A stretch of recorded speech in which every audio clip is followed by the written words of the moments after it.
Keluarga Fandi Ramadan, ABK yang dituntut hukuman mati dalam kasus penyelundupan sabu, mengadu ke DPR. Didampingi pengacara Hotman Paris Hutapea, orang tua Fandi Ramadan menemui pimpinan Komisi 3 DPR. Usai pertemuan, sang ibunda bahkan bersimpuh di depan Ketua Komisi 3 DPR dan meminta keadilan. Orang tua bilang, Fandi yang baru bekerja 3 hari di kapal tersebut tak tahu menahu adanya narkotika jenis sabu seberat 2 ton yang dibawa kapal. Saya selaku orang tua, saya mohon keadilan sama Bapak. Membantu saya untuk menyelesaikan masalah anak saya ini, Pak. Saya mohon, Pak. Karena saya tanya anak saya, dia tidak mengetahui barang itu, Pak. Saya tanya, jadi tahunya dari mana? Setelah penangkapan, Mak, barulah tahu. Saya itu bawahnya, itu narkoba. Jadi, apa kamu nggak bertanya? Saya tanya, waktu barang itu masuk, disuruh kapten kami mengangkat. Begitu saya angkat, saya udah nggak enak. Saya bilang sama kawan, ya kok ini barangnya, tapi kita mau bawa minyak. Kalian nggak curiga? Kenapa ini tak betul lagi? Masa kapalnya bawa ini kotak-kotak, ini tak betul lagi. Mana tahu ini isinya bom. Itu anak saya bilang, Pak. Dalam kesempatan yang sama, kuasa hukum Fandi Hotman Paris Hutapea mendampingi keluarga Fandi Ramadan meminta DPR untuk memanggil penyidik dan jaksa yang menangani perkara Fandi ABK yang dituntut hukuman mati dalam kasus penyelundupan 2 ton sabu. Menurut Hotman, sesuai fakta persidangan, Fandi tidak mengetahui isi kotak yang masuk ke kapal saat berlayar. Bahkan sudah sempat menanyakan kepada kaptennya. Kalau sudah ada diakui oleh semua pihak yang terlibat bahwa si Fandi ini bolak-balik nanya, itu harusnya menjadi acuan bahwa memang dia tidak tahu. Tapi tetap begitu saja langsung dihukum mati. Dituntut mati. Jadi kepada pimpinan Komisi 3 dan juga anggota yang terhormat, nggak ada artinya kedatangan kami ini kalau hanya sekedar dengar pendapat. Tolong dulu dipanggil penyidiknya ini dan JPU-nya, dan bila perlu tim dari kedua belah pihak hadir biar objektif. Ketua Komisi 3 DPR Habibur Rahman merespon aduan keluarga Fandi ABK yang dituntut hukuman mati.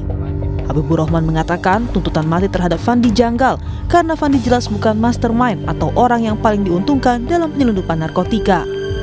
Dia juga menyoroti pada saat proses penyidikan, Fandi didampingi kuasa hukum yang justru disediakan penyidik. Itu ya, satu penerapan hukumnya dalam perumusan tuntutan seperti apa. Ya. Itu kan sangat janggal. Kalau sebagai upaya terakhir, tentu harusnya kepada mastermind, orang yang merencanakan, orang yang melaksanakan, orang yang mengambil paling besar manfaat, ya, dan orang yang pelaku utamanya, kurang lebih kan begitu. Itu tuntutan hukuman mati. Harusnya hanya diterapkan seselektif itu. Nah itu kejanggalannya. Kemudian terbongkar tadi, ketika diperiksa katanya lawyernya dari pihak yang meriksa, itu kan. Gimana dia mau all out membela kepentingan kliennya? Sementara itu, Kapus Penkum Kejagung Anang Supriyatna menegaskan, Fandi dan juga terdakwa lain mengetahui jika barang yang mereka bawa adalah narkoba jenis sabu. Bahkan menurut Kejagung, Fandi juga telah menerima bayaran. Para terdakwa sadar dan mengetahui, termasuk yang ABK itu mengetahui bahwa barang itu adalah barang narkotika, dan itu disimpan sebagian ada di haluan kapal, sebagian lagi disembunyikan di bagian dekat mesin. Artinya menyadari dan menerima pembayaran juga yang bersangkutan. Dituntut maksimal berarti melakukan ini kan karena kejahatan itu berarti kan sudah mempertimbangkan berbagai hal, termasuk karena yang penting bagi kita negara dalam ini komitmen melindungi warga negara dari bahaya narkotika. Ini kan hampir 2 ton loh, nggak main-main. Sebelumnya, Jaksa Penuntut Umum menuntut hukuman mati terhadap 4 warga negara Indonesia dan 2 warga negara asing asal Thailand yang menjadi pelaku penyelundupan 2 ton sabu di perairan Kepulauan Riau. Salah satunya yang dituntut mati adalah Fandi Ramadan. Fandi dituntut hukuman mati dalam sidang Pengadilan Negeri Batam karena terlibat penyelundupan 2 ton sabu. Tim Liputan, Kompas TV.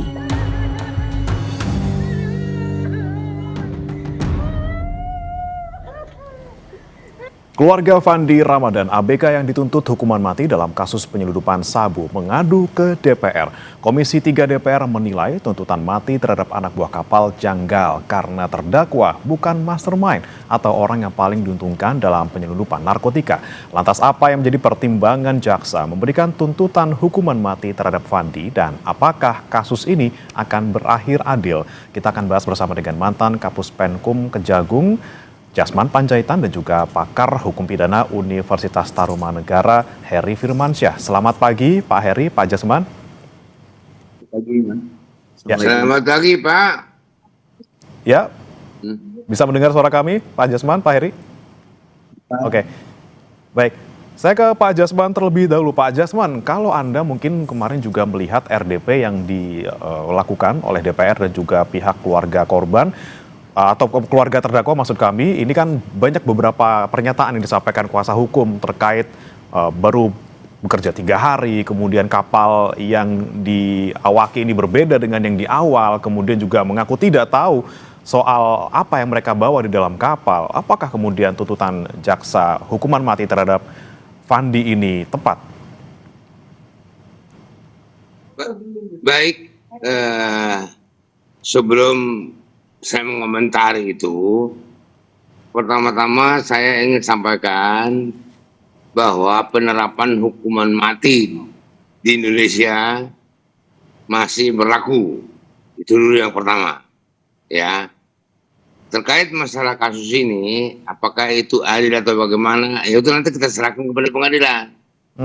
Yang pasti bahwa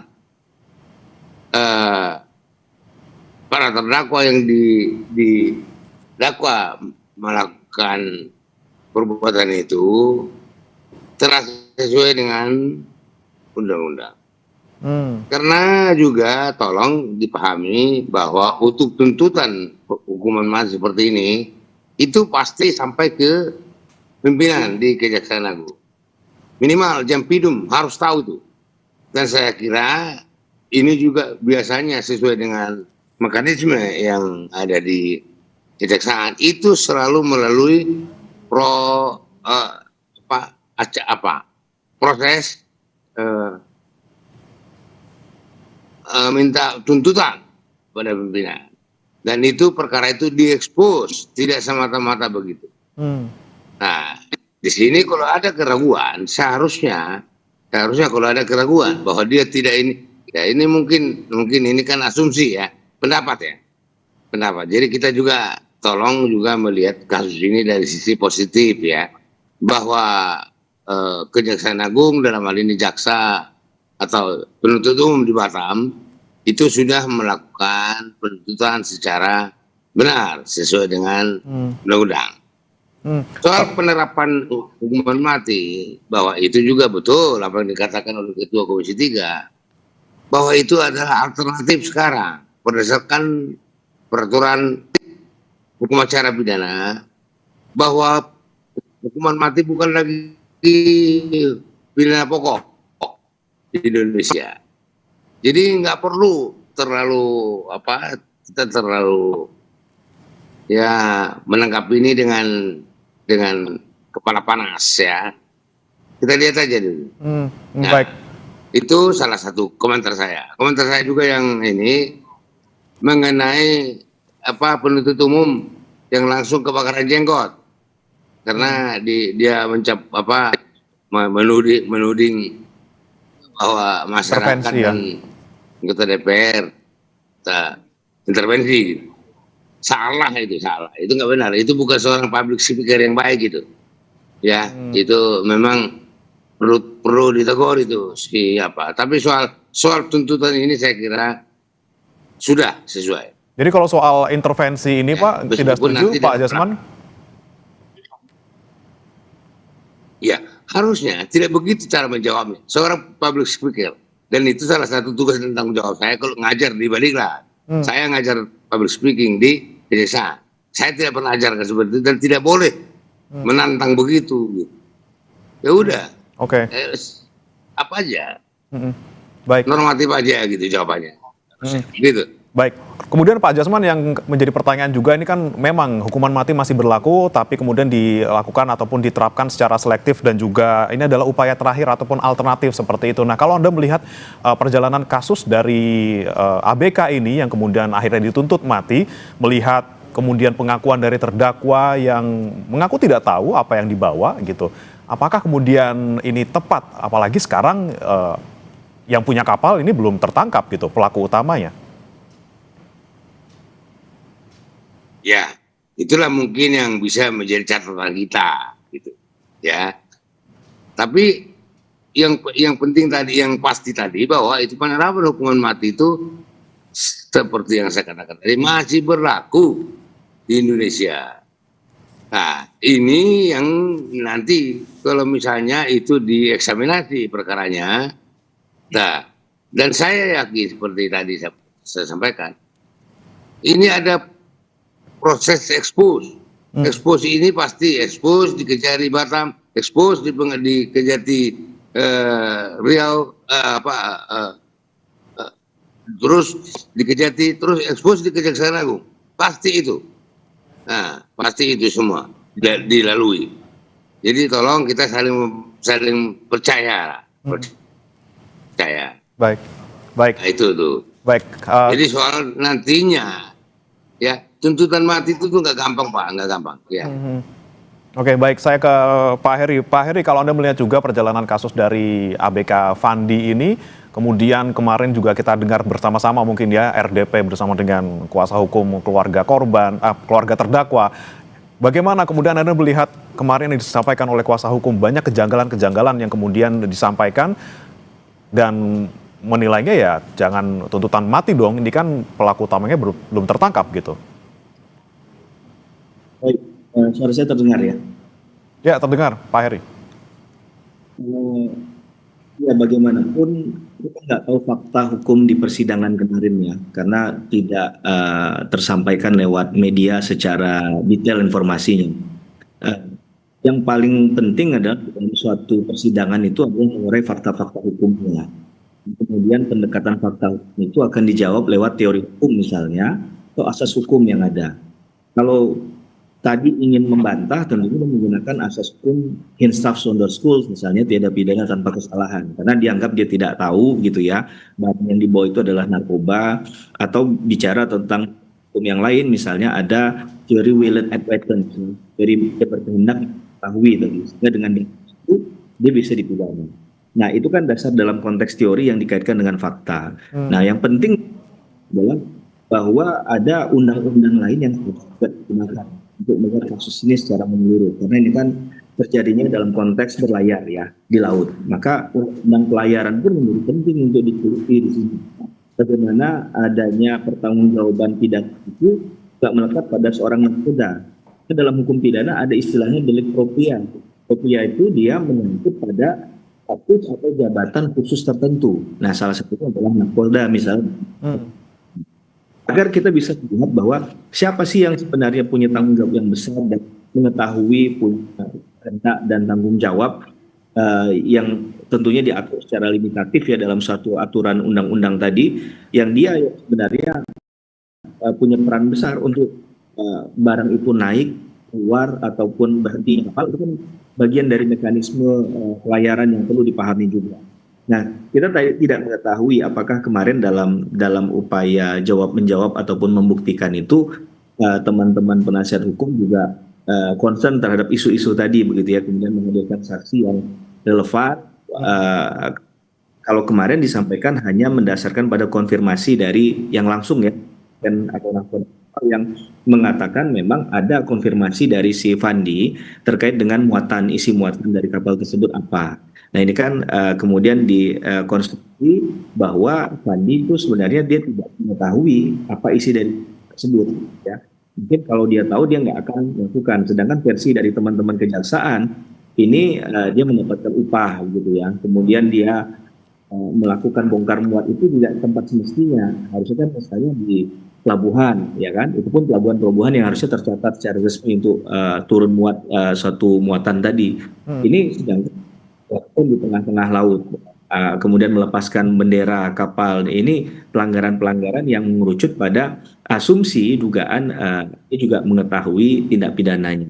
Nah, yang menjadi kita sekarang ini kan sudah mengerucut pada ujungnya akhir putusan ya Mas ya. Dan ini sudah pada ending akhirnya.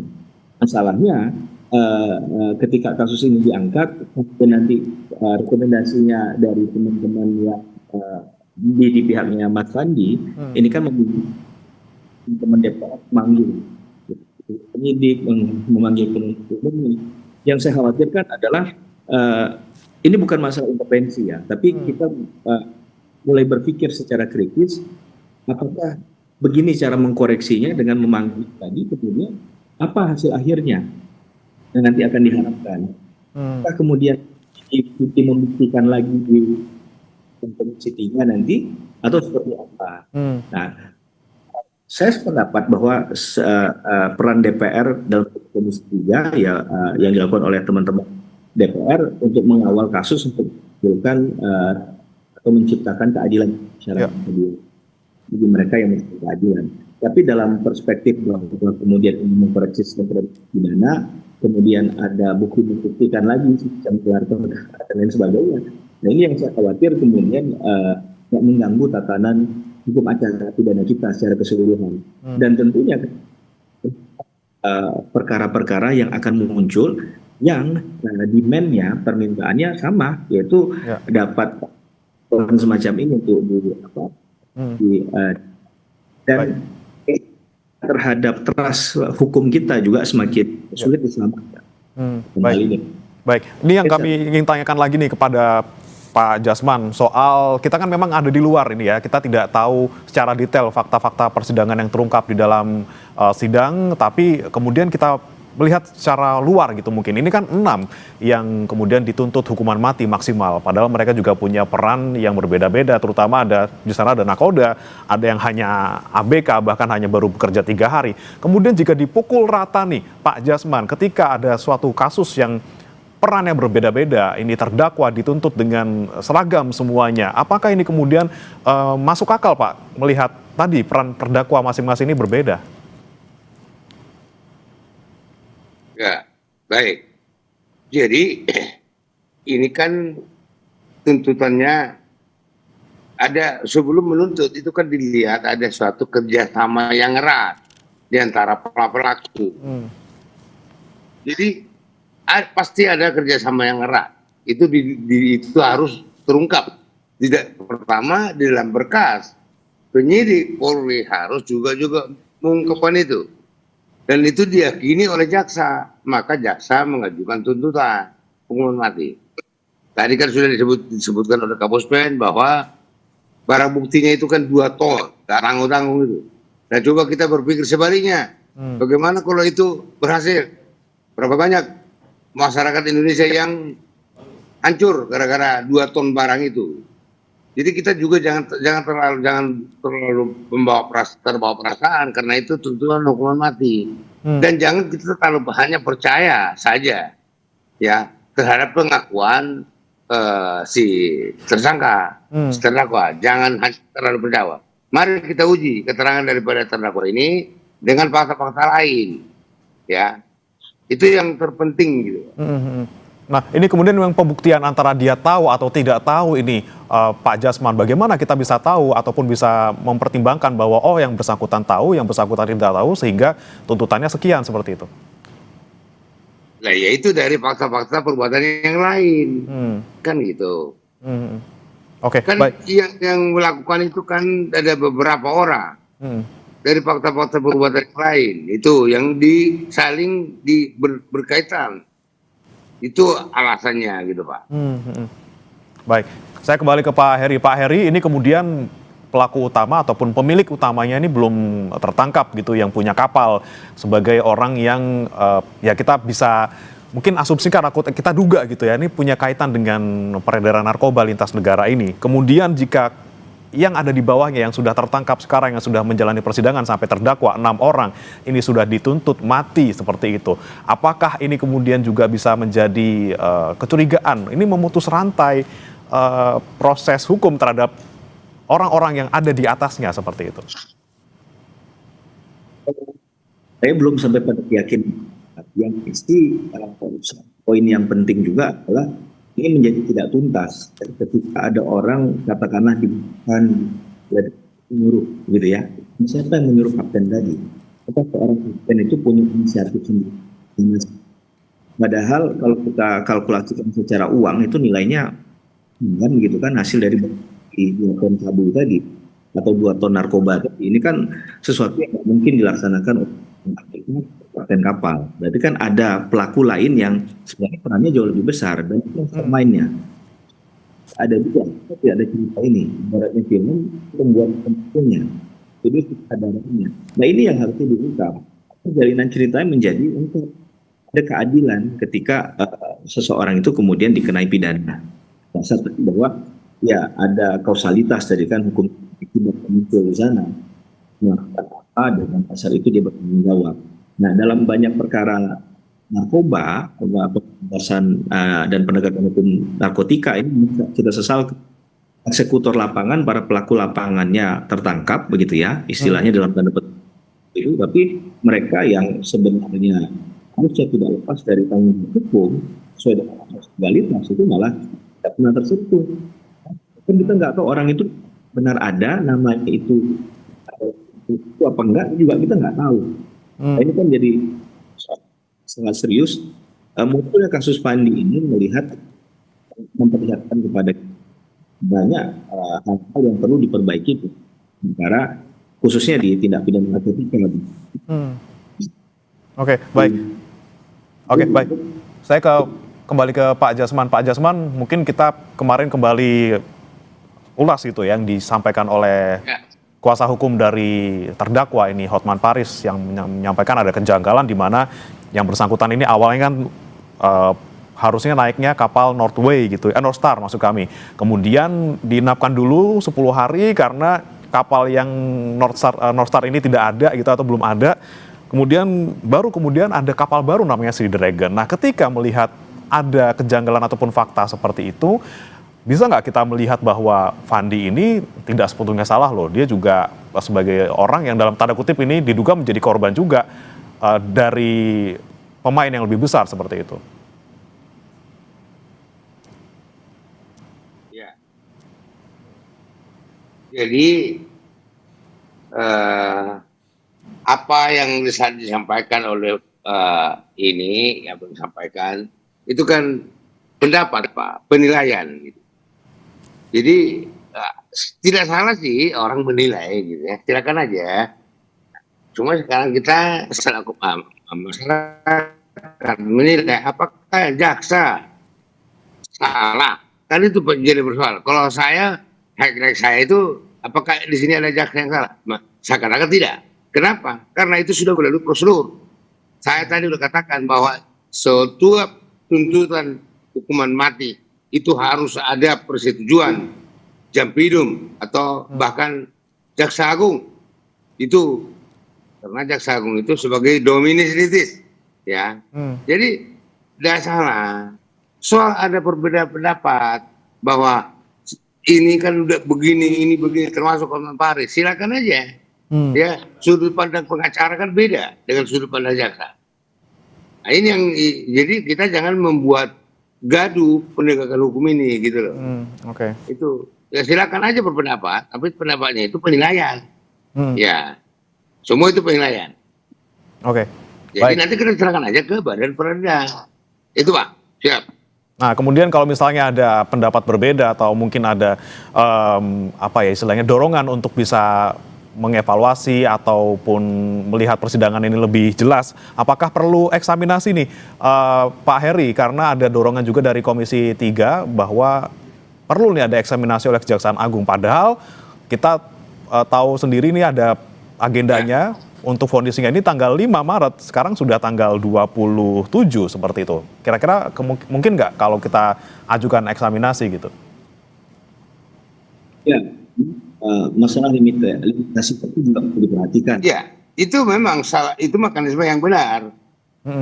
Di kejaksaan itu kalau ada seperti itu, ya jaksanya dan kejarinya itu dieksaminasi. Itu. Baik, kalau menurut Pak Heri gimana Pak? Seperti yang saya bilang tadi, bukan hanya jaksanya lagi. Ya. Karena semua udah pada setuju itu. Baik, Pak Heri, kalau menurut Anda bagaimana soal eksaminasi yang mungkin mepet waktunya karena vonisnya nanti tanggal 5 Maret? Ya, kalau kita bersandar pada keadilan dan ingin mendapatkan nanti sah-sah saja, menurut saya nggak ada pelanggaran terhadap hal itu ya, karena nggak inti kalau orang hukum itu bicara adalah nggak dia berupa perintah nggak, dia boleh atau enggak gitu kan. Kalau boleh saja kan berarti bisa dilakukan.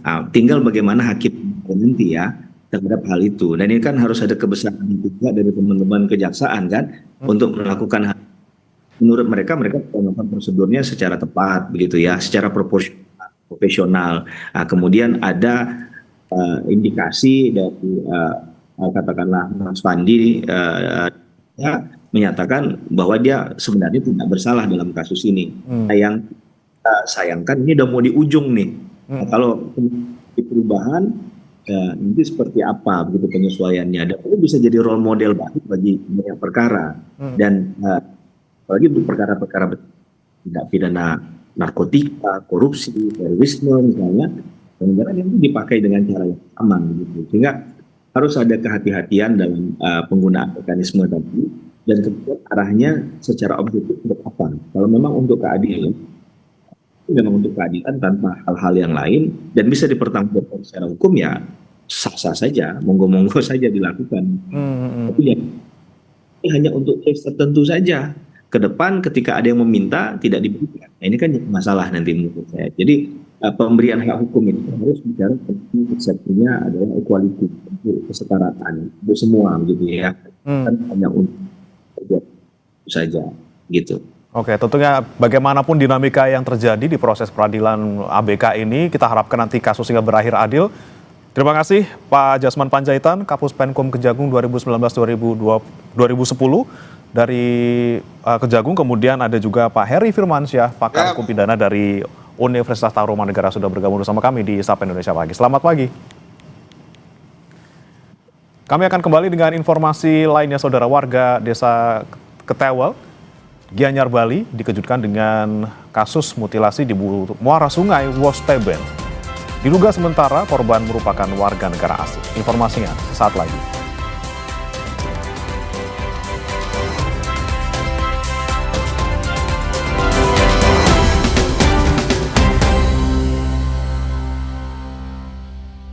Dalam puasa itu, aktivitas harus tetap jalan.